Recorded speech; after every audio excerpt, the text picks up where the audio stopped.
You're listening to the WrestleHavoc Podcast on YouTube, where we discuss everything in and outside of the squared circle. We talk all that goes on in the realm of WWE and AEW every week.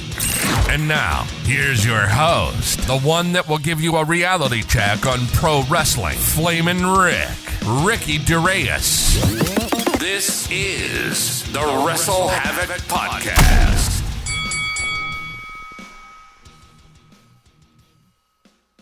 What's up, everybody? It is Flamin' Ricky DeReyes, right here on the WrestleHavoc Podcast, here to review Monday Night Raw from June 19th, 2023. We got a lot of things to talk about right here on the Raw review. Overall thoughts I thought about Raw. Raw really wasn't the best show. To be quite honest with you, the show was relatively boring throughout the majority of it. Really, there was a lot of things on the show that just made no sense. A lot of things on the show that I just did not give a single flying fuck about. And there were other things that I might as well enjoyed. For example, the opening segment. Yes, we were supposed to get an open challenge with Seth Rollins and whoever it was, but we ended up getting Finn Balor just going absolutely berserk on Seth Rollins, and we did not get a match whatsoever. Of course, that is in further build-up for their match coming up at Money in the Bank. But to be quite honest with you, the show really wasn't that good. I wasn't interested throughout the 3 hours that I was watching Monday Night Raw, and that is really the case throughout the majority of this show. Very rarely that, Raw is actually a great show, and the majority of the reason as to why Raw is not a great show is because of how long the show freaking is. Really, if you think about it, WWE is just trying to put shit on there to kill time. That is really the notion that I get every week when I watch this show. But we're going to be talking about Monday Night Raw and much more right here on the WrestleHavoc Podcast, in which we discuss everything in and outside of the squared circle. Make sure to like and subscribe for more content, and as the freaking referee would say, ring, ring, ring that damn bell for more notifications. Also, if you guys had missed the episode 18 of the WrestleHavoc Podcast, it is in the link in the description below. Of course, I talk about the aftermath of AEW Collision and much more. I talk about the ongoing news and rumors going on in AEW and WWE. I talk about the backstage reaction within AEW about what happened with Collision, and it was a very positive reaction. And from what it looks like right now, of course, we know that the ticket sales for AEW Collision, of course, as AEW is heading into their Canadian tour, the ticket sales for Collision haven't been really good. And this coming Saturday at the Scotiabank Arena, of course, that is the city where Forbidden Door is going to be held in the next day, which is damn near a sellout. The Saturday show wasn't really selling well, but from what it looks like now at the Scotiabank Arena, the tickets are actually selling much better now, so that is great. But I talk about the aftermath of AEW Collision and much more on episode 18 of the WrestleHavoc Podcast. So if you guys missed episode 18 of the show, the link will be in the description below. Also, if you guys had missed it, the AEW Collision review is up on the channel already, and I talk about CM Punk making his official return and cutting a passionate pipe bomb promo in AEW, calling the Young Bucks counterfeit Bucks. Tell me when I'm telling lies. A bunch of shit that CM Punk stated. Fantastic promo, fantastic crowd at the United Center, and Collision was overall a great show. So if you guys want to know my thoughts on AEW Collision, the AEW Collision review is also in the link in the description below. All right, let's get into Monday Night Raw. Overall thoughts, again, Monday Night Raw wasn't really the best show, to say the least, and this is always a common occurrence on this review, but it primarily has to do with the 3 hours, man. The 3 hours is just unbearable. Like, it's just so difficult to sit through 3 hours of wrestling, and I don't want people to come on here and say, oh, well, a pay-per-view is long, but you don't complain, but that is a pay-per-view we're talking about. I'm talking about weekly television. There is a key difference. SmackDown and Raw, even though those shows relatively feel the same, the biggest difference between both of those shows is that SmackDown actually flows much better than Raw. And to say the least, SmackDown has been quite a better show in the last couple of weeks. There's some duds there and there, but SmackDown hasn't really been that bad in my opinion. But on the Raw side, I don't know, man. Raw is just a drag to watch in most weeks. But we're going to be talking about Monday Night Raw. The show kicks off with Seth Rollins' open challenge for the World Heavyweight Championship. But what happens is Seth Rollins makes his full entrance. He is in the middle of the ring, And what happens is, from behind, Finn Balor attacks Seth Rollins. Balor drives Rollins repeatedly onto the announce table, and then he gets sent to the ring post. Balor then continues to just beat the hell out of Seth Rollins. At this point, Adam Pearce, a lot of producers, and the referees come in to try to separate both men, primarily separating Balor from Seth Rollins. After that, Balor comes back and hits a coup de grace from the steel steps, a running coup de grace from the steel steps. After that, everybody just tries to move Balor away from the ringside area, but what happens is Balor goes on top of the announce table and hits another coup de grace off of the announce table. Balor walks off, but then he runs again. He runs back again, and from the steel steps for the second time, hits the coup de grace on Seth Rollins. After that, once we're back from commercial break, Rollins is backstage, and Balor just goes after, Seth Rollins. He stomps on Rollins, and then Balor says after 7 years he's been waiting, and he will get his title at Money in the Bank. So overall, what are my thoughts on this opening segment? Yes, it does suck that we were supposed to get an open challenge, and the rumor mill was absolutely crazy. I believe one of the rumors about who would accept this open challenge would be Johnny Gargano. Now, honestly, I would have much rather see a Johnny Gargano versus Seth Rollins match. I think it'd be absolutely phenomenal. But I understand to an extent as to why they did this. I mean, the way that they're showcasing Finn Balor now, I'm actually really much enjoying. I'm enjoying a lot of it very well.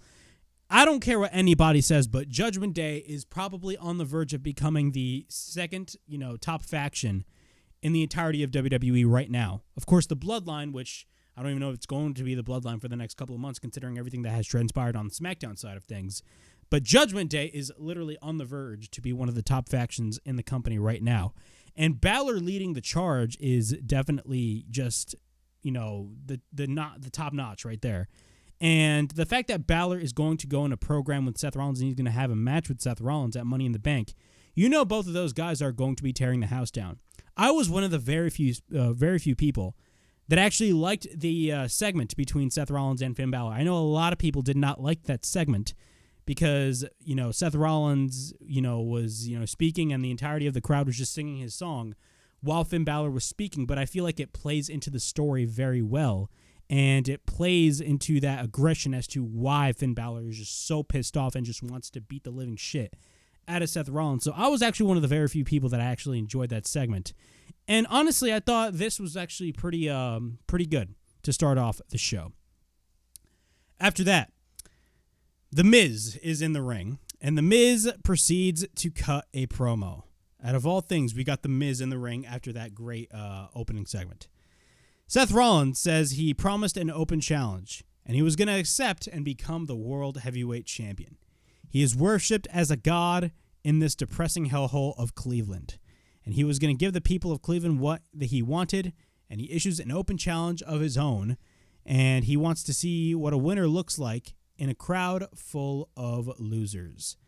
And what happens after that is we got Tommaso Ciampa. Yes, Tommaso Ciampa officially makes his return to WWE after a few months. Of course, Ciampa has some history with The Miz, and honestly, to be fair, I did not like the pairing of Tommaso Ciampa with The Miz. I thought that was very stupid. I mean, how come you go from being like one of the most hated, heels in the history of NXT to fucking teaming up with The Miz? And that is not The Miz's fault. Every time, and this is the problem with the IWC. Every time when somebody talks negative about The Miz, the IWC just creates this narrative of, oh, you just don't like The Miz even though he's successful. No, I think The Miz is great. The Miz is absolutely fantastic at what he does. But it's really not The Miz's fault. It's the creative direction on where The Miz is going. The Miz creatively now in WWE is kind of seen as a joke. And that is something I do not like. I actually want to see the more serious Miz, the one that I saw in 2016. I've constantly went on WWE Raw or SmackDown reviews and talked about this. Ever since 2016, we haven't seen that version of The Miz at all. And it's a damn shame because I actually really like The Miz, but I really want to see more seriousness within Miz. But let's go through The Miz versus Tommaso Ciampa. We get repeated stomps on Miz. He sends Miz face first onto the announce table, and then we get a side slam onto the lid of the announce table that was separated from the actual announce table. Then he sends Miz back into the ring. He clotheslines him into the corner. We then get a running clothesline taking down Miz, and then he misses the running knee. And then Miz counters with a DDT. I always thought Miz did beautiful DDTs. We get a cover by Miz and a near fall. At this point, Miz is in control. He then hits a boot onto the head of Tommaso Ciampa. Tommaso Ciampa fights back with a couple of chops, but then Ciampa runs into a boot. We then get a kick into the corner by Miz, but then Ciampa fights back. We then get another chop by Ciampa, but then Ciampa gets sent into the corner. After that, we get a clothesline into the corner by Miz, but then Miz goes to the top. And then he lands into a dropkick by Ciampa. After that, he ends up hitting the fairy tale ending, and we get a cover, and Tommaso Ciampa gets the win.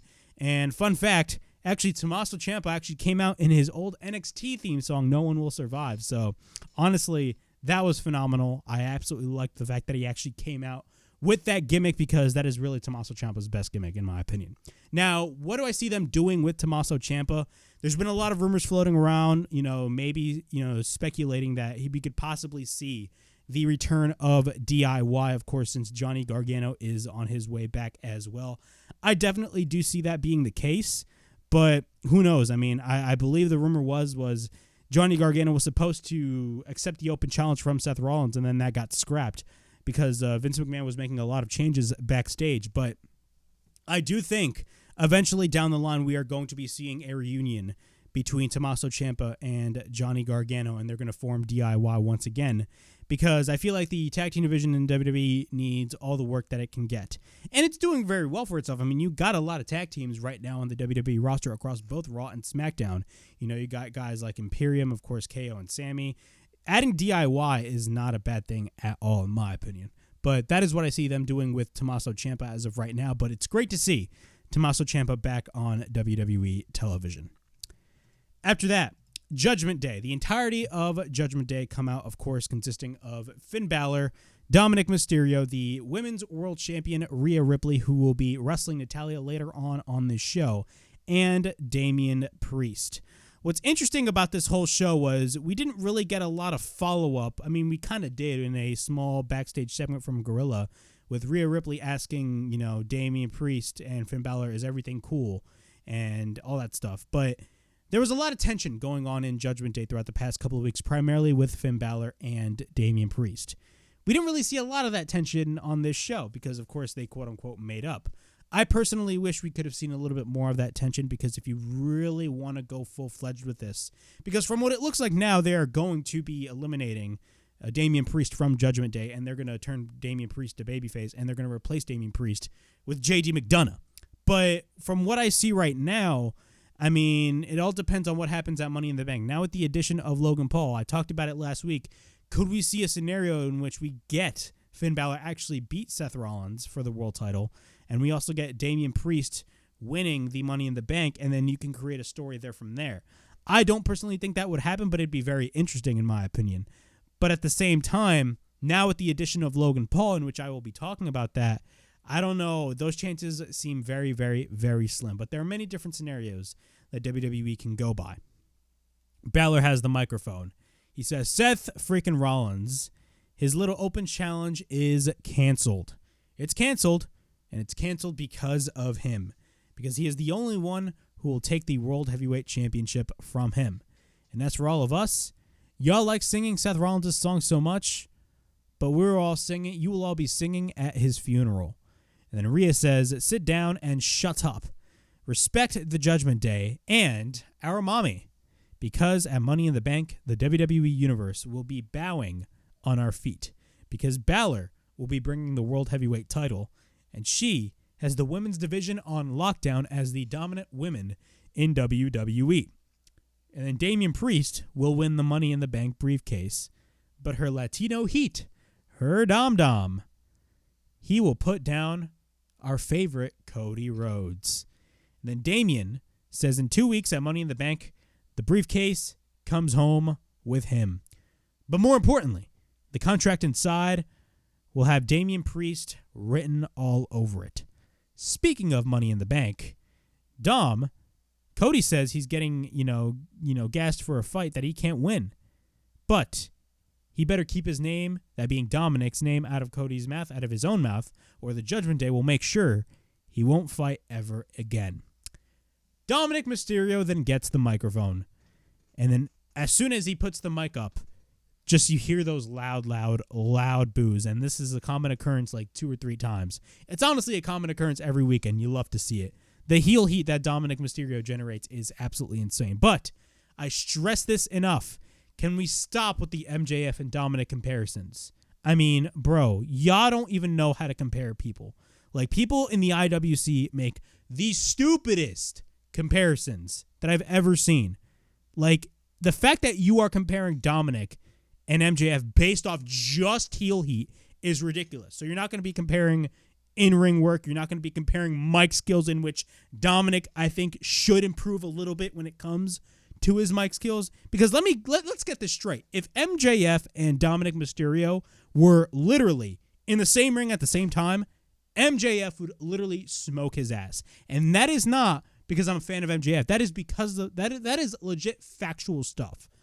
Now, do I say, is Dominic generating legit heat? Absolutely. But please, IWC, stop with the comparisons of Dominic and MJF. It's not even a fucking fair comparison at all. Please. These people do not know jack shit. All right. So Dominic speaks, and he says, Cody, he will see what he's going to be doing at Money in the Bank, and he can find some partners to face the Judgment Day.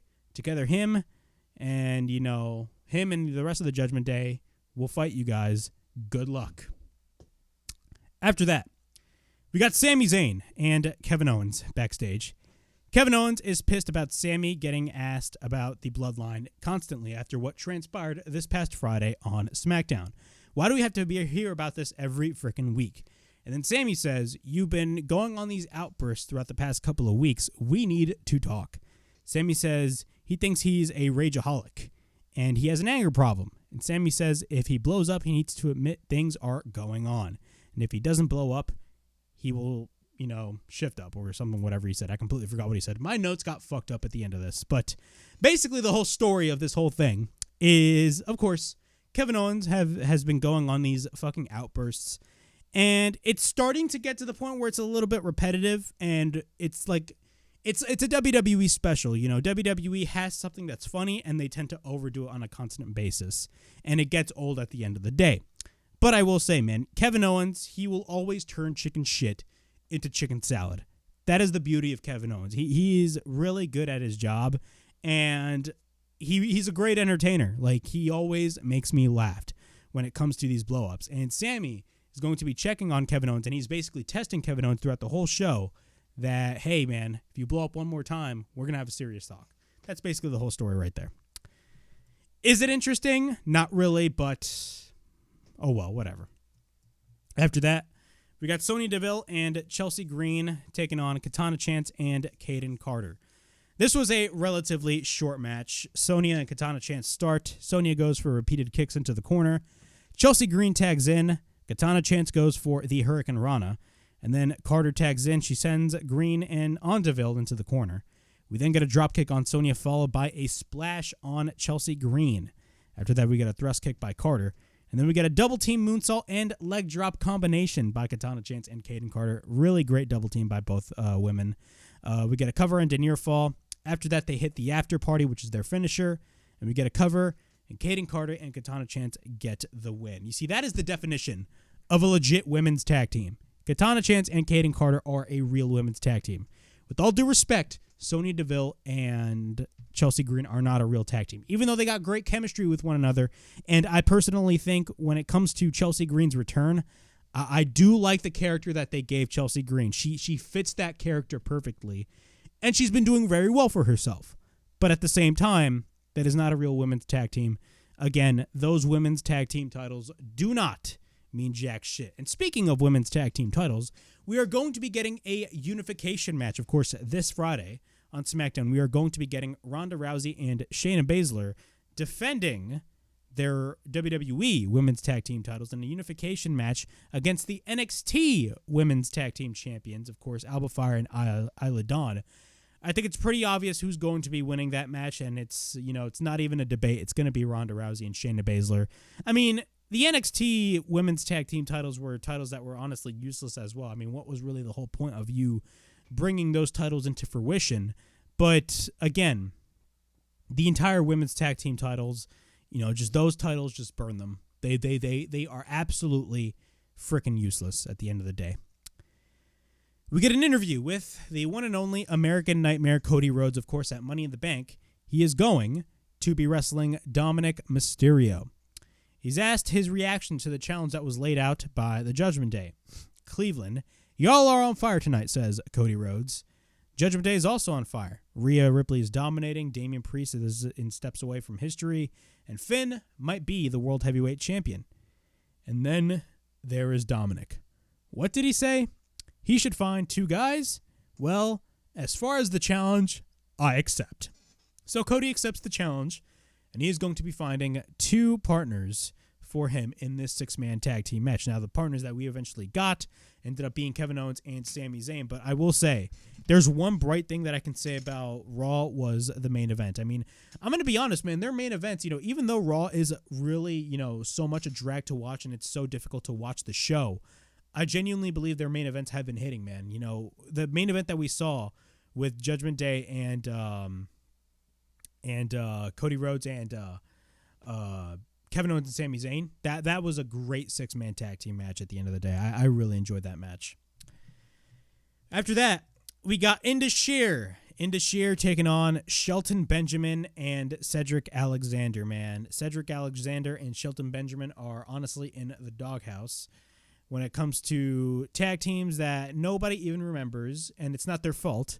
It's because everybody expected that we were going to be getting a Hurt Business reunion, but unfortunately, that is not going to be the case. So instead, we got Shelton and Cedric jobbing out to the most Vince McMahon tag team that I have ever seen in my life, that being Indus Sher. I don't give a shit what anybody says. That is the most Vince McMahon tag team I've ever seen in my life, and they are not getting over whatsoever. Every time when I watch them in the ring, I'm just like, oh my God, what the fuck is this? And that's with all due respect, by the way. With all due respect, but bro, they fucking suck. Shelton knees Sonya immediately. They proceed to gang up on Veer. We get a series of super kicks by Veer. After that, we get a running forearm by Sonya. And then we get a knee again by Shelton on Sonya, who isn't the legal man. Sonya continues to catches Cedric. He doesn't continue to catch him. He just catches Cedric. Shelton then goes for a neckbreaker onto the outside, but then Shelton goes back into the ring. Shelton then gets taken out by Veer, but then Sonya throws Cedric onto the barricade. Shelton then fights back on Veer. I said beer. I said beer. He fights back on Veer. Sonya tags in, and then we got a running boot by Sonya. After that, Indus Sher wins the match. I could care absolutely less. Again, I'm going to say this every week, man. Indus Sher equals the most Vince McMahon tag team you could ever see. Remember last year or 2 years ago, it was like November of like last year where they started airing video packages of Veer is coming to Raw. And they would literally air those video packages from like November all the way to like April. Like, did these people forget that Veer was coming to Raw? Like, Jesus Christ. It was the most embarrassing and funniest shit that I've ever seen in my entire life. After that, the tag team champions, Kevin Owens and Sami Zayn, walk backstage, and they run into Matt Riddle. And before that, they actually run into a guy. A guy runs into Kevin Owens, and he spills his, I believe it's coffee, on Kevin Owens. But Kevin Owens doesn't get pissed. You know what? I'm not going to burst out. It's fine. He didn't know. And after that, they run into Matt Riddle. And before that, actually, Kevin Owens says he doesn't have an anger problem. He has an idiot problem. Matt Riddle comes in and he speaks. And Kevin Owens is on the verge of going on an outburst. And he actually like screams like, what the fuck is this? And he eventually becomes nice. There. After that, we got Logan Paul. Yes, Logan Paul, the Maverick himself. The guy that, look, I'm not the biggest fan of, but I have been praising a lot of his work in the ring. I think it's safe to say Logan Paul is a great in-ring wrestler. He's fantastic at what he does. And if you are honestly denying, look, you can hate Logan Paul all you want. And trust me, I have a lot of reasons as to why I do not like Logan Paul. There's many reasons why, and I'm still valid with those reasons. But the one thing that you cannot argue against Logan Paul is his in-ring ability. Like, for the amount of matches that he's had, like, he hasn't had a lot of matches. But Logan Paul, man, has been top-notch. Like, he is top-notch in the ring. And I don't give a shit what anybody says. Whoever on the internet is listening to this, bro, Logan Paul is fantastic in ring-wise. But I'm not going to be talking about his in-ring skill. I'm going to be talking about the creative direction of Logan Paul. And after this segment, I started fearing for my life that this is possibly on the verge of possibly happening. So we got a Logan Paul segment. And Logan Paul says, "It's always a pleasure to be back in the great state of Ohio. Walking down the aisle, he sees kids with ambition and want to achieve greatness like him. The best people in the world come from Cleveland. You got LeBron, you got Jerry Lawler, and you got Logan Paul. And when he looks back in his life, he thinks about the moments that made him great. And, of course, that moment, one of those moments, was when he left. Y'all stayed and got to freeze your ass off in the winter," says Logan Paul. "It smells like an industrial steel and the Browns still suck.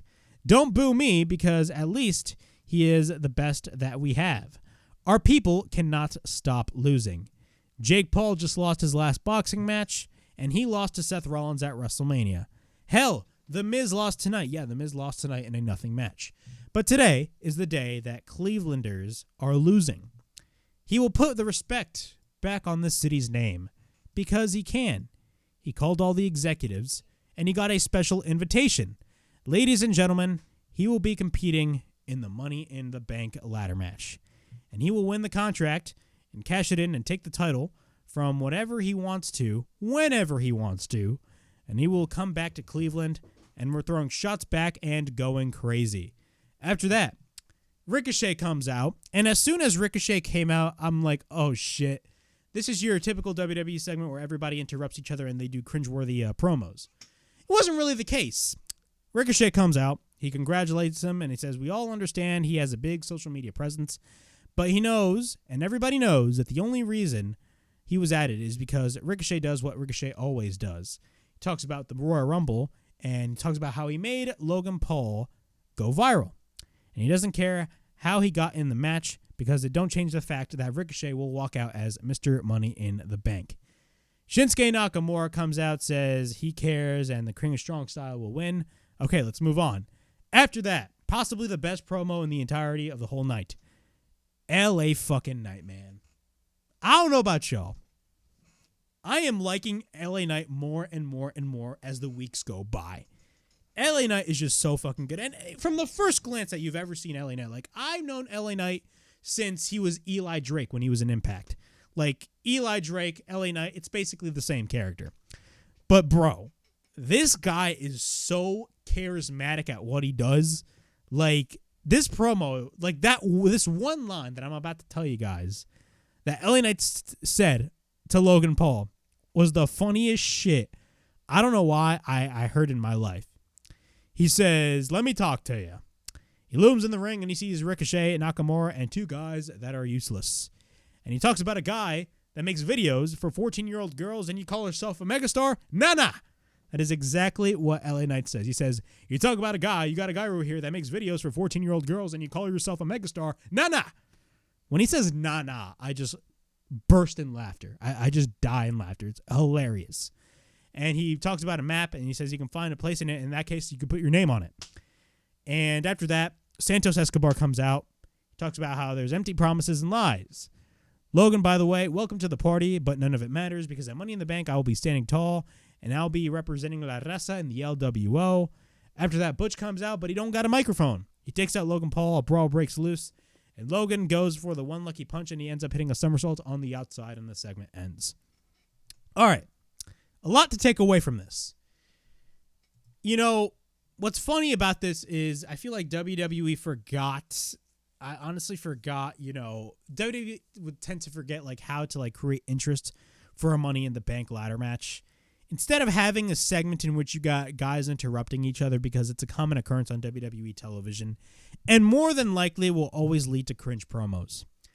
Do you guys remember that one segment? I think it was May or June of 2016 on Raw, and it opened Raw, where you had all the wrestlers in the Money in the Bank ladder match literally just sit on top of a ladder and just talk shit to one another.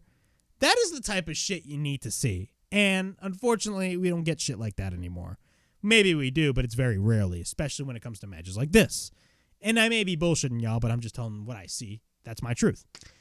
But what are my thoughts on Logan Paul being added to the Money in the Bank? I've talked about this a couple of weeks ago. There's only two logical winners when it comes to the men's and the women's Money in the Bank. For the men's, it's pretty obvious LA Knight should win the Money in the Bank. I made a bold prediction that by the end of this year, LA Knight will get so hot to the point where he will literally be the most popular thing on WWE television. He will get that over with the audience. As soon as LA Knight came out, Jesus Christ, those LA Knight chants you could hear from a mile fucking away. LA Knight is that popular with the audience. Okay? He is super popular with the audience, and he will get really hot as the year goes by. Also, of course, I talked about how Damian Priest last week on the Raw review could be a possibility of winning Money in the Bank, and there's a story there and there. Or you could also have the story of maybe Finn Balor coming in and costing Damian Priest the match. Who knows? But that is just what I see possibly happening or not happening. There's many different scenarios that you can go about Damian Priest's story with Judgment Day. And honestly, I do not see Damian Priest winning Money in the Bank. But now that we added a guy like Logan Paul in the mix, to be quite honest with you, I don't like this decision. Do I think Logan Paul will steal the show in the ladder match? Absolutely. If anybody that tells you he won't steal the show in ring-wise in the Money in the Bank ladder match, I have no fucking idea what to tell you. Those people are clearly stupid. But I'm solely talking about creative at this point. I'm not talking about in-ring. At this point, I'm going to be talking about creative. I genuinely believe Logan Paul winning Money in the Bank is the wrong decision to make. A lot of people are creating the assumption that, hey, Logan Paul wins Money in the Bank and he will cash in on Seth Rollins and win, the World Heavyweight Championship. Honestly, I don't believe that is far-fetching. That is such a WWE move to do. They wouldn't sweat in a heartbeat. You know damn well they'd do a move like that. And I feel like Logan Paul should go nowhere near the world title scene and go nowhere near the Money in the Bank because of the fact that he is not an active member of the roster. He's not on television every week. He only makes appearances when they call him to make appearances. And I don't give a shit what anybody says. You can call me hypocritical and you can mention Roman Reigns and how, Roman Reigns does that and you're not complaining. But Roman Reigns is on a different fucking level than Logan Paul. Yes, Logan Paul is a big star. He's a mainstream star. But I'm talking about solely a part of the roster. Roman Reigns is literally the top guy in the industry right now. He is the biggest draw in the industry. The fact that you're comparing Logan Paul to Roman Reigns is fucking laughable, in my opinion, okay? But a guy that is not an active, legit member of the roster, well, maybe he is, maybe he isn't. But in my eyes, he's not an active member of the roster, and you're going to give him Money in the Bank? There's so many other guys that deserve that opportunity. I don't think Logan Paul deserves it. With all due respect, and I think Logan Paul, ever since he came into the WWE and has been wrestling matches, he's been doing great for himself. I've been enjoying his matches. And really, his matches have been getting a lot of positive reactions. Just look at the match he had with Seth Rollins at WrestleMania a couple of months ago. It was such a great match. The involvement of KSI was fantastic. But I don't think we should be talking about Logan Paul winning Money in the Bank and going after the World Heavyweight Championship. But I wouldn't be surprised if WWE did that because it'd be the most WWE thing they could possibly do. That's just my opinion. I do not think he should win Money in the Bank. That's all I said about that situation, but that is just my opinion. After that, we got Matt Riddle taking on Ludwig Kaiser of Imperium. This was a great match. Matt Riddle is great. Ludwig Kaiser is great at what he does. Where is Giovanni Vinci? I'm curious. Is he injured? Where is Giovanni Vinci? I'm confused. Where is Giovanni Vinci, man? He wasn't here last week and he wasn't here this week. But let's discuss the match. We get a series of high kicks by Riddle. We then get a right hand by Kaiser into the corner. Kaiser takes Riddle upside down on the apron. After that, Kaiser goes for a running dropkick, and then Riddle later tries to fight back. We then get an elbow by Kaiser, but then Matt Riddle goes for a series of gut-wrench suplexes. And then he goes for the Broton. And then off the apron, he hits a running kick. And then Gunther goes, he doesn't go for the distraction, but Riddle actually gets distracted by Gunther, who's actually on the outside. And Kaiser ends up going for a chop block, and I believe it was either, I missed this spot, I believe it was either a dragon screw or a DDT. Correct me if I'm wrong, but Kaiser remains in control. Once we're back from break, Kaiser and Riddle are on the top and hits a superplex. After that, both exchange overhand chops, and then they exchange rights, and then we get an overhead kick by Riddle. We then get a running forearm by Riddle, but then we get a fisherman suplex. After that, he misses a kick, and he misses a moonsault. He tries to go for the Broton, but then Kaiser gets the knees up, countering the Broton. Riddle then goes for the head scissors on Kaiser onto the outside. Riddle then goes for the floating bro, but then we get a fisherman buster by Riddle. After that, we get a cover into near fall. Riddle then picks up Kaiser, but then we get an uppercut by Kaiser. And then he ends up hitting the enziguri, but then Kaiser takes Riddle, but then Riddle escapes. And then he goes for the high kick and a knee strike. And then Kaiser catches Riddle when he goes for the springboard and hits a slam. Then we get a cover by Kaiser and a near fall. We then get an overhand shot by Kaiser, but then we get the double underhook suplex by Ludwig Kaiser. And then Kaiser goes to the top, and then he hits a spinning elbow, but then Matt Riddle counters with a suplex. Riddle then goes for the Bro Derek, and we get a cover, and Matt Riddle wins the match. After that, Gunther comes in. Riddle tries to fight off, of course, Gunther and Ludwig Kaiser. But then Luther basically takes him out. Gunther goes for repeated right hands. Gunther goes for a furious dragon screw, and then he stomps on the foot of Matt Riddle. After that, Sami Zayn and Kevin Owens are backstage. Kaiser and Gunther come in, and he wants to know that they're not careful. If they're not careful, they will do the same thing what they did to Riddle.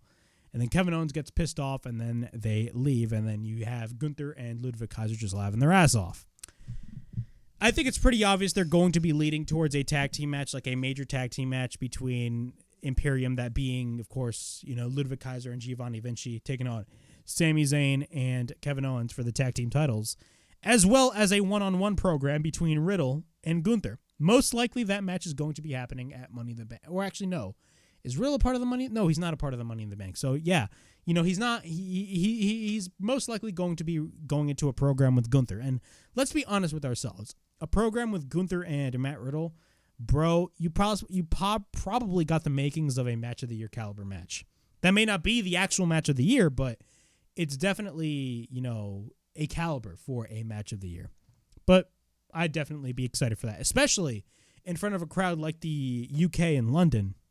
I'd be down for that shit. After that, we got the Viking Raiders versus Alpha Academy. In my opinion, filler, even though it's a little bit entertaining. Gable and Eric start. Ivar tags in, and then Otis tags in. We get a side headlock by Otis. We then get a running shoulder tackle. We get a splash by Otis, but then Otis takes out Eric. Ivar goes for the spinning kick, but then Eric makes the tag. Later on in the match, we get a kick and a rolling neckbreaker by Gable. He tries to pick up Ivar, but then Ivar escapes. Then Gable clotheslines him to the outside. Gable goes for an exploder. Gable goes to the top, and then he hits a moonsault. After that, he takes Eric back into the ring, but then Gable goes to the top, and then he goes for the diving headbutt. After that, we get a cover into near fall. Valhalla goes for the distraction, but then Maxine comes in and hits a suplex on Valhalla on the outside. What happens is Otis actually celebrates with Maxine, but meanwhile, Gable is getting the shit kicked out of him in the ring. Eric drives Gable down, and we get a cover, and the Viking Raiders get the win. So that celebration ain't lasted too long for Alpha Academy. One thing I will say this, I like Alpha Academy. I remember when Alpha Academy first became a thing, I thought it was kind of a stupid idea.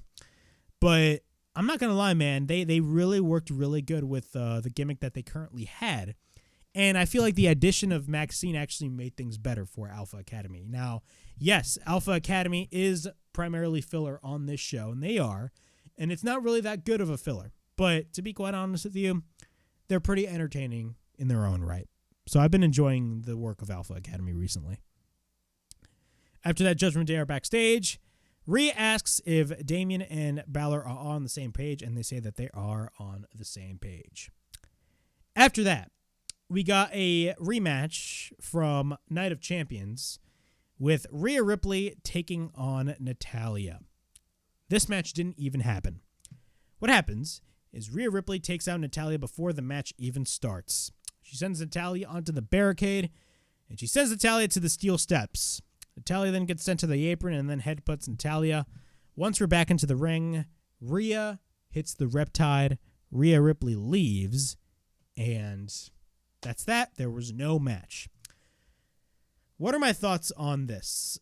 Honestly, to be quite honest with you, I wasn't really that big of a fan of this because of the fact that out of all people that you could possibly have Rhea Ripley wrestle for the World Championship, of all people you're having your feud with Natalya, and I talked about this at the Night of Champions review, man. Natalya, and this is with all due respect, she's completely irrelevant in 2023. Nobody watches wrestling for Natalya. She's a legend in her own right, but nobody cares about Natalya, with all due respect. And honestly, the biggest problem that I've had with Rhea Ripley's title reign so far is Rhea Ripley is doing great for herself as the champion, and she should be the champion. The problem that I have is that they have nobody lined up for Rhea Ripley. There's nothing special happening in her title reign. Who is she going to feud with next? There is no direction for Rhea Ripley, and that is the biggest problem right now regarding her title reign. It kind of reminds me of Thunder Rosa's title reign last year. AEW, I don't know what the fuck happened, but AEW fumbled Thunder Rosa's title reign. They fumbled that shit so badly. I can remember the first segment where they had, Thunder Rosa cut a promo. They literally had Vicky Guerrero interrupt, and you're like, oh, fuck. And then all of a sudden the next week, you had Thunder Rosa cut a passionate promo on Dynamite. Meanwhile, you the viewer, are just like, bro, that is the promo that she should have cut the week before. But whatever. I don't want to sit here and say WWE are fumbling Rhea Ripley's title reign because the work that she is doing in Judgment Day is phenomenal. I talked about this at the top of the review. Judgment Day is a dominant faction, and they're probably going to be on the verge of being the most dominant faction. Possibly, and even Corey Graves mentioned this on commentary, they're probably on the verge of being the most dominant faction right next to the Bloodline in WWE. And that is very much true. It's a beauty how 1 year changes, man. When Vince McMahon was in charge, there was no hope for Judgment Day. But as soon as Triple H took over, Judgment Day just skyrocketed. And they're on a roll right now, and they're probably, on the verge of telling the great story with Damian Priest and Finn Balor, especially as we head towards Money in the Bank. And I love the interactions that Rhea Ripley is having with Dominic. The chemistry that both Rhea and Dominic have are great. But again, when it comes to Rhea Ripley's title reign, what is so special about her title reign? She had a phenomenal match with Charlotte Flair at WrestleMania. She had a relatively short but great match, great for Zelina Vega at least, at Backlash. She had a mediocre match. I don't even want to call it a match at Night of Champions against Natalya. Like, what is Rhea Ripley doing now? Like, bro, give Rhea Ripley something that she can do. Give her a storyline that the fans can invest in and literally make her title reign so important. Because, like, right now, her title reign is just, like, not really that special. And I hate to be the guy that says this because I like Rhea Ripley. I love the work that she's doing. But, again, the creative direction for Rhea Ripley, there's just nothing for her. And that is the biggest problem that I have. But that is just that's my takeaway from that. We got Cody Rhodes backstage. And Akira Tozawa asks if he could be his partner. And Cody Rhodes is like, what the fuck? He says, Kevin Owens and Sami Zayn comes in.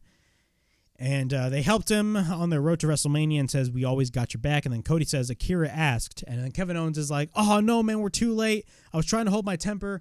But what happens is Cody's like, no, I didn't accept. Don't worry. And then, Kevin Owens and Sami Zayn are their partners. After that, we got Raquel Rodriguez and Trish Stratus in a Money in the Bank qualifier. Yes, we had another Money in the Bank qualifying match. I completely forgot about that. There was actually one missing spot in the women's match. So after that, Trish goes after Raquel. We get a knee by Trish. Raquel ragdolls the shit out of Trish Stratus. It fucking reminds me of when Viscera tried to like ragdoll Trish. I believe it was at Backlash 2005 where he like just ragdolled the shit out of her. Like, bro, I don't know how she survived that, but Raquel like ragdolled the hell out of her. But whatever. She drives her down. She picks up Trish. She slams Trish to the mat, and then we get repeated back elbows by Trish. And then she slaps Raquel. Raquel then drives Trish into the corner. Then she sends Trish into the corner once again. Raquel then runs into the corner, but then lands shoulder first onto the ring post. Trish goes for the tornado DDT. We get a cover and a near fall by Trish. She goes for the cover again. That's a kick out. And then she goes for the cover again, and that's a kick out. Trish drives Raquel onto the mat face first repeatedly. We then get a running kick by Trish. Trish is in the corner, but then Raquel misses a boot. Trish then gets caught by Raquel, but then Trish counters and drives Raquel head first onto the turnbuckle. After that, we get a cover by Trish and a near fall. Trish then hits a right hand. She applies a camel clutch, and she actually targets the mouth. And Raquel hits a slam. Raquel then goes for a splash into the corner, and then she drives Trish face first onto the turnbuckle. After that, she hits a clothesline, and then she goes for the fall-away slam, taking Trish to the outside. Trish distracts the referee. Meanwhile, Zoe Stark, who is on the outside, sweeps the legs of Raquel on the apron, but then Trish sends Raquel to the ring post. We get a cover by Trish and a kick out. After that, Becky Lynch attacks Zoe Stark. Trish then comes in. Becky proceeds to attack her, and then Trish comes in, but then Becky ends up hitting Trish, causing a disqualification between Becky Lynch and Raquel Rodriguez, and between Trish Stratus and Raquel Rodriguez, I should say. And Trish Stratus ends up winning the match. Raquel looks pissed. Becky's like, oh shit, I fucked up. So yeah, Trish Stratus is going to be a part of the Money in the Bank ladder match. Trish is not winning that. I don't see that happening. I honestly see Io Sky winning that match, to be quite honest. She's the only logical female that should win that match. End off. No Trish Stratus, no Becky Lynch, none of that. Io Sky should win Money in the Bank. Period. All right. After that, we get a backstage interview with NXT's Braun Breaker. He says, surely Seth isn't going to use this as an excuse. Of course, he's talking about how Seth got attacked. Seth talks a big game about being a workhorse since becoming a World Heavyweight Champion, and he's been waiting for this opportunity. But if you think what Balor did to Seth Rollins was bad, just you wait, because he will beat Seth frickin' Rollins really frickin' bad, and get used to seeing his face on Monday nights, because he will be the new World Heavyweight Champion. I don't watch a lot of NXT, but from the stuff that I am seeing from Braun Breaker, because I believe recently he only turned heel a couple of months ago, and I believe it was immediately after Stand and Deliver. Braun Breaker is fucking phenomenal as a heel. I think it's pretty much safe to say he's so much better as a heel than he is as a babyface. Don't get me wrong, he's a great babyface, but he comes off more realistic as a heel, in my opinion. And, you know, say what you want about the match he's going to have with Seth tonight on NXT, and most likely it's a ratings ploy because NXT just kind of can't stand alone. I mean, the ratings just show. I mean, the ratings for NXT are not really that good. But, I mean, Seth Rollins is wrestling, you know, Braun Breaker on the NXT show, so that should be a good match. It would be probably a match that I'll, you know, pretty much look forward to. You know, I don't know if I'm going to be watching it or not. Most likely I will. But, I mean, again, Braun Breaker is a great heel, and he just comes off very realistic. And it reminds me a lot about, you know, Scott Steiner. I mean, Scott Steiner is such a good heel. Now, granted, Scott Steiner would say some pretty fucked up shit back in his day in WCW in, like, you know, 99, 2000, 2001, and then later, you know, the last few months of WCW's existence, and in TNA as well. But, again, a lot of Braun Breaker very much resembles a mixture of his father, Rick Steiner, and Scott Steiner himself. But Braun Breaker is doing great for himself. We get a backstage interview with Becky Lynch. Talks about how she screwed herself, or did she? Because now she has Trish in a match with ladders, and she has enemies all over the match, and either she grabs the briefcase or she goes in a blaze of glory, and she will take Zoe Stark with her. Great. After that, we got Shinsuke Nakamura versus Bronson Reed. Honestly, I could care less about this match. Shinsuke goes after Reed. He drives the knee on Reed. After that, we get a cover by Shinsuke into near fall. Shinsuke runs into Reed, but then he goes for an elbow drop on Shinsuke. We then get a headbutt by Reed. Ricochet's actually on the outside on commentary, but then Enziguri by Shinsuke. Shinsuke then takes Reed to the middle rope. Shinsuke goes for a sliding German, and then after that, Ricochet comes in. Once we're back from break, Shinsuke's in control. We get a cover into near fall. We get a power slam by Reed, but then we get a cover by Reed into near fall. And one quick note, I don't believe Ricochet wasn't on commentary, so I kind of messed that one up right there. But after that, we get a cover by Reed and a near fall. Shinsuke goes for a triangle applied on Bronson Reed. Reed then plants him down, and then we get a cover and a near fall. And then we get a right hand on Shinsuke. And then he goes for the running shoulder tackle off the apron, but then he sends Shinsuke to the chair that Ricochet is sitting on, but then Ricochet pushes Shinsuke, basically sending him to Reed. Reed then sends Ricochet to the steel steps. And then we get a kick by Shinsuke and Ricochet on the apron. After that, Shinsuke unintentionally takes him out. Reed goes to the top, and he ends up hitting the tsunami. And we get a cover, and Bronson Reed wins the match. So the tension is continuing when it comes to Bronson Reed and Ricochet. Seth Rollins is backstage getting healed. Says he doesn't give a damn about what the doctors will say. He will be at NXT tomorrow. The World Heavyweight Championship will be on the line. And as for Finn, that is the guy that beat him 7 years ago. Welcome back. Money in the Bank can't come soon enough. Great promo. Even though it was a short promo, really good promo. Fantastic stuff. That match between Seth Rollins and Finn Balor is going to be fucking fire. Especially with the crowd in London. Y'all know that crowd in London is going to be insane for that match. After that, we got our main event. We got Kevin Owens and Sami Zayn taking on Cody Rhodes. Kevin Owens and Sami Zayn and Cody Rhodes and Sami Zayn and Kevin Owens. Jesus Christ. Versus the Judgment Day. That being Finn Balor, Dominic Mysterio, and Damian Priest. This was a great match. The crowd was definitely up on their feet near the end of the match. Jesus Christ, I can't speak. My God, what the hell's going on? I don't know, man, but whatever. But Judgment Day, of course, has been doing great. The main events, I talked about this earlier in the Raw review. The main events for Raw have been hitting really well. The crowd reactions are definitely up there. Cody Rhodes is still super over with the audience. The crowd loves Sami Zayn. They love Kevin Owens. Dominic is still getting the legit heel heat. This main event was great. Dominic and Cody start, but then Dominic, being Dominic, tags in Finn Balor. We get a side headlock by Balor followed by a shoulder tackle. Cody picks him up and then he drops him down, but then later Balor drives Cody into the corner. Dominic tags in and then he hits a chop onto the back of Cody. Dominic runs outside, and then after that, Priest tags in. Sammy then tags in, and then we get a bunch of Dom's a pussy chants by the crowd, which is hilarious because USA Network was actually centering that. Priest goes after Sammy, hits repeated stomps on Sammy. After that, he sends Sammy into the corner.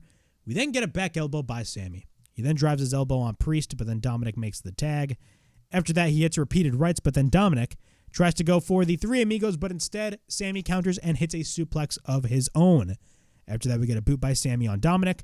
Rhea interferes and takes out Sammy.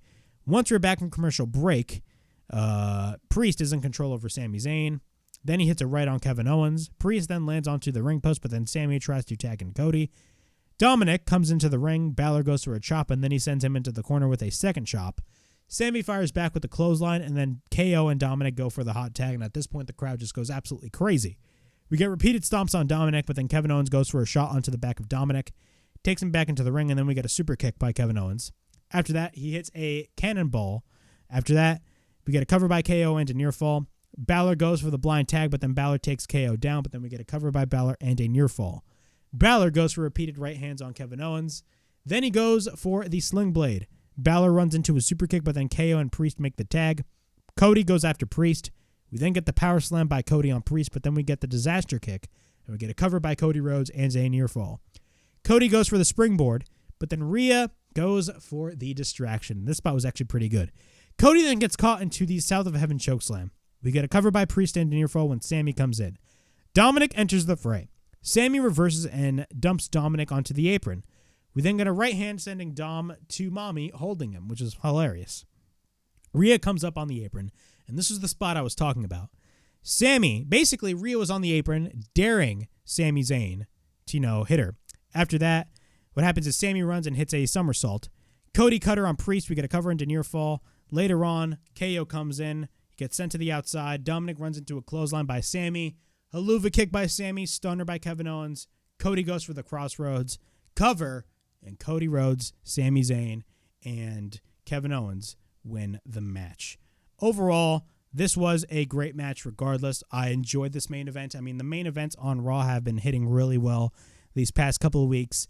The crowds just were absolutely insane. You can tell they were fully invested in this match. Say what you want about WWE Creative, but one thing that WWE has by the balls when it comes to the storylines that fans are actually invested in are the crowd reactions. Like the crowd reactions, especially for like the Bloodline stuff. Holy shit. Fantastic stuff. Of course, Cody Rhodes is going to be facing Dominic at Money in the Bank. We do not know what Kevin Owens and Sami Zayn are going to be doing at Money in the Bank, as far as I'm concerned. But we're going to have to wait and see. But overall, great main event. But yeah, that was the Raw review from June 19th, 2023. Overall thoughts on this show. This wasn't really that great of a show, to be quite honest with you. The majority of the stuff that went down on the show were not really that great. There were some things that I enjoyed, but mostly a lot of the things primarily in the middle of the show that I just did not like. Shit ton of filler, to be quite honest with you, and a lot of matches that I just did not give a single shit about. But nonetheless, it was really not so great show, to be quite honest with you. But yeah, that was Monday Night Raw. That was my Raw review from June 19th, 2023. Please like, subscribe, comment down below, push that bell for notifications, and be on the lookout for more videos right here on the WrestleHavoc Podcast, in which we discuss everything in and outside of the squared circle. Make sure to like and subscribe for more content, and as the freaking referee would say, ring, ring, ring that damn bell for more notifications. And as always, it is Flamin' Ricky DeRays from the WrestleHavoc Podcast, signing out. I'll see you guys tomorrow for the AEW Dynamite review. Of course, I got SmackDown on Friday, Collision on Saturday, and Forbidden Door on Sunday night. So be on the lookout for those videos, and I'll see you guys later. Peace.